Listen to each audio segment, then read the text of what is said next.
Hello नमस्ते, welcome to high legal. And आज के इस वीडियो में हम देखने वाले हैं कुछ ऐसी टर्म्स जिसके बारे में लोग जनरली कंफ्यूज रहते हैं कि लॉयर कौन होता है, एडवोकेट कौन होता है, बैरिस्टर कौन होता है। तो चलिए आज समझते हैं कि इन टर्म्स के बीच का डिफरेंस आखिर है क्या। तो सबसे पहले हमारी पहली टर्म है बैरिस्टर। बैरिस्टर का मतलब होता है ऐसा व्यक्ति जिसने लॉ की पढ़ाई इंग्लैंड से की हुई है। यानी कि अगर आप इंग्लैंड से लॉ की डिग्री हासिल करते हैं तो जो उपाधि आपको मिलती है वो मिलती है बैरिस्टर की। ये पर्सन केस फाइल नहीं कर सकता, यानी कि ये अपने क्लाइंट को रिप्रेजेंट नहीं कर सकता है in the court of law. अब दूसरी टर्म देखते हैं लॉयर की। लॉयर कौन होता है? जिसने कि लॉ पास किया हो, लॉ ग्रेजुएट हो। कैसे पास कर सकते हैं? इंडिया में जो अभी लॉ पढ़ने का सिस्टम है वो कुछ ऐसा है कि या तो आप 3 ईयर का LLB कोर्स कर सकते हैं या फिर आप 5 ईयर का कोर्स कर सकते हैं जिसमें कि आपको LLB की डिग्री मिल जाती है। ठीक है, जो 3 ईयर वाला कोर्स है वो आफ्टर ग्रेजुएशन होता है एंड जो 5 ईयर वाला कोर्स है वो आफ्टर 12th होता है। तो अगर आपने किसी भी लॉ की डिग्री को हासिल किया है तो आप कहलाते हैं लॉयर। और ये व्यक्ति भी कोर्ट में केस फाइल नहीं कर सकता, यानी कि अपने क्लाइंट को रिप्रेजेंट नहीं कर सकता है। तो अब देखते हैं कि आखिर क्लाइंट को रिप्रेजेंट कौन कर सकता है। तो क्लाइंट को जो रिप्रेजेंट कर सकता है वो पर्सन है एडवोकेट। एडवोकेट कौन होते हैं? एडवोकेट वही लॉयर होते हैं जिन्होंने अपने आप को रजिस्टर्ड करवा लिया हो with the bar council of India. आपने रजिस्ट्रेशन करवा लिया, फिर आपको 2 साल के भीतर एक एग्ज़ाम पास करना होता है जिसका नाम है AIBE, stands for all India bar examination. 2 साल के भीतर आपने AIB को पास कर लिया, फिर आपको परमानेंट लाइसेंस मिल जाता है केस लड़ने का, अपने क्लाइंट को रिप्रेजेंट करने का in the court of law. अब एडवोकेट के ही भीतर हम कई सारी कैटेगरीज देखते हैं जिसमें से एक कैटेगरी है सीनियर एडवोकेट की। तो सीनियर एडवोकेट वो पर्सन होता है जिसे डेजिग्नेशन ऑफ सीनियर एडवोकेट दिया जाता है बाय द सुप्रीम कोर्ट और हाई कोर्ट, और ये उनको उनके स्पेशल नॉलेज एंड प्रैक्टिस की वजह से दिया जाता है। इस डेजिग्नेशन के बाद सीनियर एडवोकेट्स की फीस काफ़ी ज़्यादा हाइक हो जाती है। अब इसका एलिजिबिलिटी क्राइटेरिया क्या है कि उनकी जो एज है वो 45 ईयर्स की होनी चाहिए और जो उनका एक्सपीरियंस है वो काफ़ी हाई होना चाहिए, that is 20 years of practice. तो ऐसे पर्सन को मान लिया जाता है सीनियर एडवोकेट। नाउ एक और टर्म है एडवोकेट ऑन रिकॉर्ड, AOR। तो AOR कौन होते हैं? क्या आप ये बात जानते हैं कि जो AOR है सिर्फ वही सुप्रीम कोर्ट में केस फाइल कर सकते हैं, कोई भी नॉर्मल एडवोकेट सुप्रीम कोर्ट में केस फाइल नहीं कर सकता, हालांकि आर्ग्यूमेंट्स कर सकता है।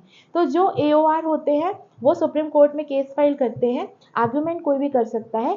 AOR बनने के लिए क्या करना पड़ेगा? आपको AOR एग्जाम पास करना पड़ेगा और इसके लिए जो एलिजिबिलिटी क्राइटेरिया है वो है 5 ईयर्स ऑफ प्रैक्टिस, जिसमें 4 ईयर की नॉर्मल कोर्ट प्रैक्टिस है और 1 ईयर आपकी प्रैक्टिस किसी AOR के साथ में होनी चाहिए।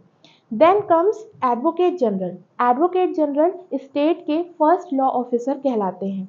ये वो पर्सन होते हैं जो स्टेट को यानी कि सरकार को रिप्रेजेंट करते हैं in the court. For example अगर MP गवर्नमेंट को रिप्रेजेंट करना है कोर्ट में तो वहाँ पे कौन रहेगा? एडवोकेट जनरल वहाँ पे रिप्रेजेंट करेंगे।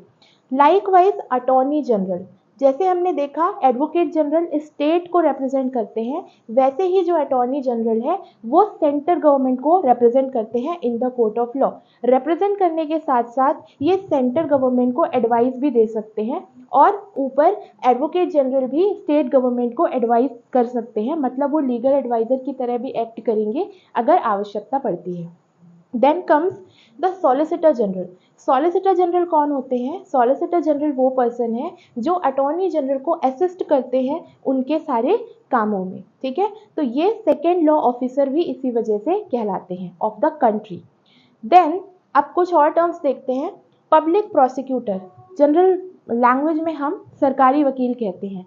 तो अगर आप पब्लिक वेलफेयर के लिए काम करना चाहते हैं तो आपके पास ऑप्शन है कि आप पब्लिक प्रोसिक्यूटर बन सकते हैं।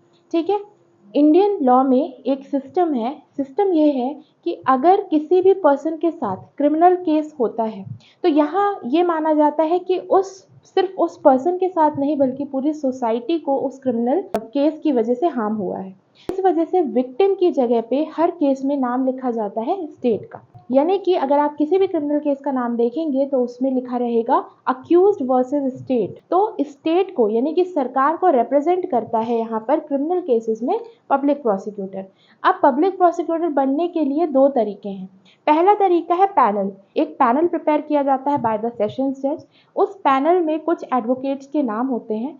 ये डायरेक्ट रिक्रूटमेंट होता है with the help of sessions जज एंड कलेक्टर, और उसी पैनल के काडर से सिलेक्शन होता है पब्लिक प्रोसिक्यूटर का, जिसे हम एजीपी के नाम से भी जानते हैं। दूसरा तरीका होता है एग्जाम का। आप जनरली देखते होंगे एडीपीओ के एग्जाम्स होते हैं, एपीओस के एग्जाम्स होते हैं, जिसमें कि प्री मेंस इंटरव्यू या प्री इंटरव्यू का प्रोसेस होता है। तो दूसरा तरीका है पब्लिक प्रोसिक्यूटर बनने का थ्रू एग्जाम्स। इसी तरीके से अगर सिविल केस की बात करें तो सिविल में भी जो एडवोकेट गवर्नमेंट को रिप्रेजेंट करता है उसे हम कहते हैं गवर्नमेंट प्लीडर। एक अभी नया डेजिग्नेशन हाल ही में आया है जिसका नाम है डिफेंस काउंसिल। डिफेंस काउंसिल कौन होते हैं? ये नालसा के द्वारा, नेशनल लीगल सर्विस अथॉरिटी के द्वारा इंट्रोड्यूस किया गया एक सिस्टम है, जिसके तहत जो हमारा आर्टिकल 39A है जो लीगल एड की बात करता है, उसके तहत कुछ डेजिग्नेशंस निकाले गए हैं डिफेंस काउंसिल के। जो डिफेंस काउंसिल होते हैं वो लीगल एड प्रोवाइड करते हैं अक्यूज्ड को। ऐसे अक्यूज्ड जिनके पास केस लड़ने के लिए पैसे नहीं हैं, रिसोर्सेस नहीं हैं, उनको फ्री लीगल एड प्रोवाइड करते हैं डिफेंस काउंसिल। ये उन्हें डिफेंस सर्विसेज प्रोवाइड करते हैं। जैसे हमने यहाँ देखा पब्लिक प्रोसिक्यूटर रिप्रेजेंट करता है हमेशा विक्टिम को, लाइकवाइज डिफेंस काउंसिल रिप्रेजेंट करते हैं ऐसे अक्यूज्ड को जिनके पास रिसोर्सेज नहीं है अपना केस लड़ने के लिए। हर डिस्ट्रिक्ट में डिफेंस काउंसिल की पोस्टिंग होती है। तो ये थे कुछ इंपॉर्टेंट टर्म्स। आई होप आपको इनकी मीनिंग अच्छे से समझ में आएगी। ऐसे ही और वीडियोस के लिए keep watching high legal and yes don't forget to subscribe. Thank you.